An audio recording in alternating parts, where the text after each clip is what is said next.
Bismillahirrahmanirrahim. Assalamualaikum warahmatullahi wabarakatuh. Selamat datang kembali di channel Adi Setiawan, dan kali ini kita akan mereview salah satu Linux yang legendaris. Ini adalah PC Linux OS dengan desktop environment KDE versi tahun 2020. Dan jika Anda ingin mendownload PC Linux OS, Anda bisa mengunjungi website resminya di pclinuxos.com, dan di bagian Get PC Linux OS ini Anda akan mendapati 3 desktop environment yang ditawarkan, yaitu KDE desktop yang kita bahas saat ini, kemudian Mate desktop yang lebih ringan tapi tetap elegan, dan XFCE desktop yang tentu menyasar hardware yang lebih ringan. Dan jika Anda mendownload yang versi KDE desktop, Anda akan mendownload file ISO yang ukurannya sekitar 2,5 GB, yang mana itu secara ukuran cukup standar untuk sebuah Linux berbasis KDE. Kemudian jika kita lihat dari sisi popularitasnya, apakah PC Linux OS ini populer, di website distrowatch.com yang masih menjadi referensi saya untuk mengukur popularitas sebuah Linux, di sini bisa kita lihat bahwa popularitasnya ada di posisi 23, yang mana itu adalah posisi yang sebenarnya bagus, sangat bagus untuk sebuah Linux yang secara sejarah juga sudah panjang sekali. Karena saya pun pernah mencoba Linux ini di tahun 2009, dan di sini versi yang terdata malah sudah dari tahun 2005 sudah eksis, sudah ada di distrowatch.com. Dan di sini bisa kita lihat bahwa PC Linux OS ini based on-nya independen, berarti dia bukan turunan dari Debian, bukan turunan dari Red Hat, tetapi nanti dari sisi tools yang digunakan agak sedikit mengadaptasi keduanya. Kemudian sebenarnya ini ditujukan untuk pemula, karena aplikasinya juga banyak yang langsung terinstall by default, dan di daftar aplikasi bawaannya banyak aplikasi yang baru. Bisa Anda lihat di sini banyak yang berwarna hijau, berarti aplikasi-aplikasi tersebut adalah aplikasi yang rilis baru, yaitu dari sisi aplikasinya. Kemudian satu lagi yang perlu saya sampaikan tentang PC Linux OS ini adalah komunitasnya. Ini bisa dikatakan sangat solid, karena mereka pun bahkan mengeluarkan PC Linux OS Magazine sudah sangat lama dan terus diupdate sampai sekarang. Desember 2020 saja sudah keluar majalahnya, isinya tentang apa saja, misalnya tentang tutorial Inkscape, kemudian tutorial time save, kemudian ada juga profil pengguna PC Linux OS yang ada di luar sana, kesehariannya memakai apa, dan ya seperti apalah, seperti itu. Kemudian majalah ini juga sudah sangat lama dan bisa Anda download secara gratis di website pclosmac.com. Itu yang perlu saya sampaikan. Kemudian kita tengok dari sisi penggunaan memorinya. Dengan menggunakan NeoFetch yang sudah saya install sebelumnya secara terpisah tentu saja, di sini memori penggunaan awalnya saat tidak menjalankan aplikasi apapun sekitar 900-an sampai 1 GB, dan tentu saja akan bertambah seiring dengan semakin banyaknya aplikasi yang Anda gunakan. Kemudian meskipun di websitenya disarankan minimal 2 GB, tapi tentu saja untuk pemakaian jangka panjang Anda diharapkan memiliki RAM 4 GB agar lebih nyaman tentunya.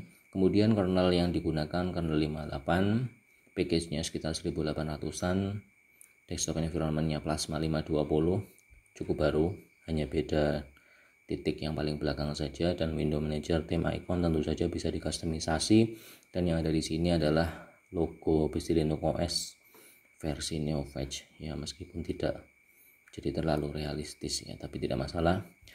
Kemudian satu yang perlu saya sampaikan juga bahwa untuk menginstal Linux ini, jika Anda tertarik untuk menginstalnya di komputer Anda, PC Linux OS tidak menggunakan installer Ubiquiti, tidak menggunakan Calamares seperti Linux umumnya yang sering saya review, tapi di sini mereka mengembangkan tool sendiri namanya DragLive. Ya, sebenarnya prosesnya cukup sederhana, silakan Anda coba. Setelah Anda yakin melihat tampilannya apakah ini menarik atau tidak, karena jika kita lihat sekilas dari sisi ikon-ikonnya ini mirip sekali dengan Garuda Linux Dragonize. Ya, dan tentu saja bisa Anda custom menjadi seperti itu karena di sini dari sisi aplikasi sudah ada congki bawaannya. Jika Anda ingin memonitor sistem yang ada di layar, tapi di sini congkinya belum versi yang tertema dengan bagus, masih yang versi standar. Kemudian ada edge top jika Anda ingin memonitor aplikasi yang sedang jalan, konsol, syscard ini sistem monitor, latte dock ini jika diaktifkan akan mengaktifkan dock seperti yang ada di Garuda Linux persis, tapi belum diaktifkan by default. Ini opsi untuk Anda, tidak perlu menginstal latte dock tapi sudah tersedia, langsung bisa digunakan. Kemudian NetApplet sudah ada Oracle Virtual Box di sini. Jadi jika Anda ingin menginstal PC Linux OS untuk menguji coba Linux atau sistem operasi yang lainnya, Anda sudah mendapatkan Oracle Virtual Box by default. Lalu di sini ada Xkill untuk mematikan proses yang ada di desktop, misalnya mematikan aplikasi apa gitu. Kemudian Xterm dan Yakuake juga sudah ada. Lalu untuk archiving di sini Arc seperti biasanya dari KDE dan TimeShift untuk membackup. Configuration di sini fokus kita ada di AnyDesk. Ini untuk remote desktop. Ya, cukup jarang saya menjumpai AnyDesk ada di Linux secara bawaan. Sisanya ini tipikal yang ada di KDE. Kemudian untuk development, KDE setting tidak ada yang menarik di sini. Untuk editor di sini ada dua software yang secara tampilan sebenarnya mirip, KT dan Kwrite. Ya, mirip saja, sama-sama text editor, tapi mereka menyertakan keduanya tentu punya alasan tersendiri dan saya tidak yang bisa membedakan secara jauh bedanya KT dan Kwrite seperti apa. Kemudian untuk education di sini ada LibreOffice Math 7.0. Kemudian untuk file tool di sini ada beberapa tools bawaannya mulai dari ddcopy, Gparted, dan My Live USB untuk membuat live USB. Kemudian untuk sisi grafik di sini ada QuenView untuk menampilkan gambar, kemudian Krita jika Anda ingin menggambar vektor, alternatifnya Inkscape juga sudah ada Krita. Ya, di sini ada comic template dan semacamnya. Ya, jadi bisa langsung Anda gunakan untuk menggambar komik dan sebagainya. Jika tidak puas dengan Krita, Anda bisa menginstal Inkscape. Kemudian di sini juga sudah ada LibreOffice Draw karena satu paket dengan LibreOffice. Lalu juga sudah ada Scanline dan Spectacle. Lalu dari sisi internet di sini yang cukup banyak. Firefox browser tentu saja sudah ada by default. Kemudian FreeTube ini semacam YouTube tapi di format dalam bentuk aplikasi. Ya, bisa Anda jumpai di sini seperti menonton YouTube. Kemudian jika Anda saat ini perlu mendownload file biasa bisa menggunakan KiCad, lalu mendownload torrent dengan KTorrent. Kemudian untuk cloud storage juga sepertinya tim PC Linux OS bekerja sama dengan layanan Mega Sync Cloud Storage ini, sehingga Anda bisa mendapatkan akses langsung ke layanan Mega Sync. Kemudian Network Center, NitroShare ini ya ceritanya untuk sharing berarti. Kemudian Thunderbird email dan Zoom. Apakah ini Zoom sudah terinstall by default atau masih harus menginstalnya? Nah, di sini sudah bisa langsung kita gunakan. Jadi jika saat ini Anda membutuhkan platform yang langsung bisa digunakan untuk meeting Zoom, maka PC Linux OS ini bisa Anda pertimbangkan. Itu dari sisi internet. Masih banyak yang menarik di Linux ini. Yang selanjutnya ada dari sisi Office, sudah ada LibreOffice. Dan ini adalah LibreOffice versi terbaru, ditandai dari splash screen-nya yang seperti ini. Tentu saja ini sudah sangat memudahkan kita untuk memenuhi kebutuhan perkantoran. Ya, meskipun di sini belum ada Oh, sudah ada, ternyata sudah ada Ariel dan teman-temannya. Jadi ini sangat memudahkan sekali untuk langsung digunakan sebagai Linux perkantoran ya. Ini misalnya Times New Roman ya. Jadi sampai di sini Anda sudah punya sedikit gambaran bahwa PC Linux OS ini bisa jadi satu paket komplit untuk kebutuhan harian di era new normal seperti saat ini. Office sudah ada by default termasuk Microsoft Font-nya, kemudian Okular untuk PDF viewer, lalu ada Scrooge jika saat ini Anda menjumpai laporan keuangan atau ya keuangan keluarga Anda sedang ingin dimonitor, maka Anda bisa menggunakan Scrooge ini ya, Finance Management Made Simple untuk mengelola finansial menggunakan aplikasi ya. Jadi untuk kebutuhan harian di sini juga sampai ke masalah finansial juga sudah ada. Lalu ada Teleco untuk manajemen file seperti ini ya, collection manager. Oke, itu baru sampai Office. Kemudian untuk software center di sini fokus kita ada di Synaptic Package Manager. Ini biasa kita jumpai di Linux yang berbasis Debian atau Ubuntu ada Synaptic, dan di sini PC Linux OS juga menggunakan Synaptic Package Manager untuk menambahkan aplikasi baru selain menggunakan perintah menggunakan terminal seperti ini. Ya, di sini PC Linux OS menggunakan package manager RPM, tetapi cara menginstalnya ini sama seperti Anda menginstal aplikasi di Ubuntu, Linux Mint dan keluarga Debian. Jadi menggunakan perintah apt-get. Ya, di sini kita lakukan update dulu, kemudian ini perintah untuk menginstal tools NeoFetch-nya. Jadi seperti itu caranya, tentu cukup memudahkan bahkan bagi pemula ya. Software Center sudah, kemudian Science, LibreOffice Math satu paket. Di sisi sound di sini juga banyak aplikasi yang menarik. Yang pertama ada Klik Radio. Ini streaming radio online yang tentu saja jika Anda jalankan dan Anda terkoneksi dengan internet, Anda akan bisa mendengarkan siaran radio online. Ini sudah saya coba dan berhasil, artinya aplikasinya jalan, tapi tidak akan saya coba saat sedang rekaman ini karena nanti kena copyright ya, musiknya tentu saja musik yang bercopyright. Lalu di sini ada Elisa yang biasa digunakan untuk ya tentu saja untuk aspek multimedia, play music. Sudah ada Elisa, kemudian sudah ada Grip. Ini kita cek ya, untuk saat ini saya belum mengeksplor fungsi utamanya, tapi sepertinya juga sama-sama player.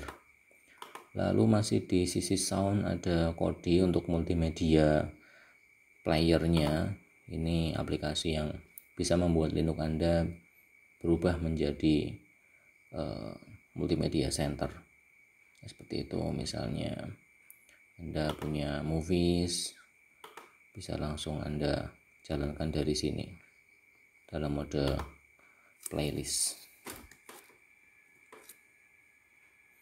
Oke, kemudian Wave Sound Editor juga sudah ada. Ini mungkin seperti Audacity ya, short audio file including multitrack file, alter playback ya, mungkin versi minimalnya Audacity yang bisa Anda gunakan untuk manipulasi audio. Tapi jika kurang tentu saja Anda bisa menginstal Audacity. Lalu untuk media player sudah ada MPV, sudah ada VLC. Dan sampai di sini perlu saya sampaikan bahwa dari sisi multimedia codec sudah bisa langsung digunakan untuk menonton video, sudah bisa langsung Anda gunakan tanpa harus menginstal codec secara terpisah. Kemudian ada sound converter di sini jika Anda ingin konversi file replay CD Reaper. Kemudian jika Anda saat ini sedang menggunakan Spotify, sudah ada Spotify yang dibawa secara default, jadi Anda bisa langsung menggunakan Spotify tanpa harus menginstalnya di sini. Oke, jadi sampai di sini tadi sudah ada Zoom, sudah ada Spotify, dua aplikasi yang saat ini tentu saja sedang kekinian. Lalu di sisi video, selain video yang tadi sudah kita bahas, di sini ada Kazam, sudah ada by default. Jadi saat ini saya tidak menggunakan focus screen untuk rekaman, tapi hanya menggunakan Kazam yang memang sudah disediakan by default. Kemudian untuk editor video, karena ini berbasis KDE, sudah ada KDN Live yang tentu saja secara platform menyatu dengan desktop environment KDE. Anda bisa langsung rekaman dengan menggunakan Kazam, editing menggunakan KDN Live. Ya, jadi sampai di sini Anda sudah mendapati banyak sekali software-software penting, software-software mayor yang ditawarkan oleh PC Linux OS ini. Kemudian dari sisi personalisasi seperti apa? Seperti biasa karena menggunakan KDE, tentu saja dari sisi personalisasi ada banyak yang bisa kita lakukan, mulai dari pengaturan global theme, kemudian plasma theme dan sebagainya. Dan di sini PC Linux OS versi KDE menggunakan suite Mars, tapi jika Anda tidak suka ya Anda bisa mendapatkan global theme baru lalu mengcustom tampilannya menjadi ala-ala macOS juga bisa, tinggal sesuaikan saja dengan selera Anda. Atau ingin menggunakannya versi KDE standar juga tinggal klik Breeze Start atau Oxygen. Untuk plasma style juga bisa Anda customisasi sendiri sesuai dengan selera Anda. Untuk ikon juga sama, di sini Candy icon, foto icon baru tinggal klik dengan terkoneksi ke internet tentunya, lalu bisa Anda pilih dan install icon yang Anda butuhkan. Kemudian dari sisi wallpaper, apakah ada yang menarik di sini? By default sudah ada wallpaper yang memang spesifik milik PC Linux OS, selain satu shell yang aktif bawaannya KDE. Ya, tapi tidak ada masalah, wallpaper tentu saja Anda bisa menggunakan wallpaper Anda sendiri. Baik, sampai di sini yang perlu saya sampaikan tentang kelebihan PC Linux OS adalah yang pertama, ini bisa jadi Linux yang cocok untuk pemula. Ya, tapi bukan yang benar-benar pemula baru hijrah dari Windows rasanya, karena tentu saja komunitas PC Linux OS di Indonesia belum sebesar yang berbasis Ubuntu atau Linux Mint, belum sebesar yang Manjaro. Tapi jika Anda mungkin sudah pernah mencoba Linux Ubuntu, Linux Mint dan ingin berganti rasa Linux yang independen, Anda bisa mempertimbangkan PC Linux OS ini, karena dari sisi paket di sini sudah banyak yang bisa Anda gunakan by default. Untuk customisasi ada Lattidock, kemudian sudah ada VirtualBox, lalu tadi juga sudah ada Krita, sudah ada Zoom. Ini sudah ada Zoom, kemudian sudah ada Spotify yang tentu saja itu adalah aplikasi-aplikasi kekinian. Kemudian dari sisi Office untuk perkantoran juga sudah ada LibreOffice terbaru yang dilengkapi dengan Microsoft Font. Jadi sampai di sini Anda sudah mendapati satu Linux yang benar-benar paket lengkap. Oke, itu dari sisi kelebihannya. Lalu dari sisi kekurangannya seperti apa? Di sini PC Linux OS saya jalankan dalam mode live, dan ternyata baik versi KDE, versi Mate dan versi XFCE sama-sama ada satu masalah, yaitu soal koneksi. Di sini WiFi driver saya tidak terbaca. Ya, padahal kernel yang dipakai 5.8 harusnya terbaca, tapi di sini WiFi adapter yang ada di laptop saya tidak terbaca. Ya, hanya itu saja sih masalah yang saya jumpai di PC Linux OS ini. Sisanya tentu saja sangat bagus, dan masalah WiFi driver itu juga tergantung dari hardware yang Anda punya. Silakan Anda coba Linux ini. Ini adalah Linux yang bagus, layak dicoba, dan jika Anda tidak menjumpai masalah WiFi driver, maka ini bisa menjadi Linux untuk harian, Linux untuk editing, ya Linux untuk perkantoran. Semuanya sangat mumpuni, bahkan tanpa menambahkan aplikasi apapun.